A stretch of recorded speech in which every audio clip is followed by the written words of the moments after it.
રજવાડી રાજા કોળી મહારાજા। નમસ્કાર મિત્રો, આજે વાત કરવી છે ગુજરાત રાજ્ય કક્ષાના મંત્રી શ્રી અને કોળી સમાજના અગ્રણી એવા પરસોત્તમભાઈ સોલંકીના સુપુત્ર ને આપણા લોકલાડીલા કોળી સેનાના યુવા પ્રમુખ દિવ્યેશભાઈ સોલંકીની। એમના વિશે વાત કરીએ એટલી ઓછી પડે, એમના કાર્યને બિરદાવવા માટે મારી પાસે શબ્દ ઓછા પડે। સાહેબની એક વાત મને ખૂબ જ ગમે છે। સાહેબ ઘણીવાર એમ કહેતા હોય છે કે રાજકારણ એ રાજકારણ છે, પણ પોતાના સમાજ માટે કંઈક કરવું ને એ આપણું પહેલું કર્તવ્ય છે। એ માણસ સમાજને એક કરવા માટે નીકળાશે। સપનું છે એમનું કે સમાજ એક બને। કોઈ વ્યક્તિ નિસ્વાર્થ ભાવે સમાજ અને રાષ્ટ્રનું ભલું કરવા માટે નીકળ્યા હોય ને ત્યારે આવા કર્તવ્યનિષ્ઠ અને પ્રામાણિક અને દાતાર પુરુષને સમર્થન કરવું ને એ આપણી ફરજમાં બને છે, સમાજનું પહેલું કર્તવ્ય બને છે।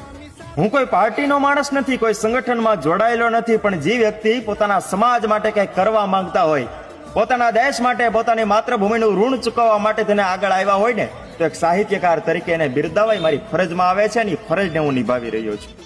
દિવ્યેશભાઈ સોલંકી ઈ ઉગતો સૂરજ છે કે એક દિવસ એના અજવાળા આખા ભારત દેશના ખૂણે ખૂણે પથરાશે। આવનાર સમયમાં હું એની સ્થાન ઉપર જોઉં છું, કારણ કે એ માણસે કોઈને હાય નથી લીધી અને માવડીઓના આશીર્વાદ લીધા છે અને બેનડીઓની આશીષ લીધી છે। ખાલી સમાજ માટે નહીં, પણ ગરીબ, પીડિત, શોષિત, વંચિત દરેકને મદદરૂપ થતા આવ્યા છે।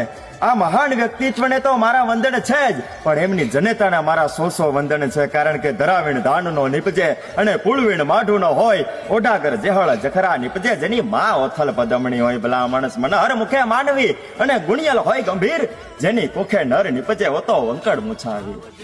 બસ આ મહાન વ્યક્તિત્વને એકવાર મળવાનો જો મોકો મળે, એમની સાથે વાત કરવાનો મને તક મળે ને, તો એને હું મારું સૌભાગ્ય ગણીશ।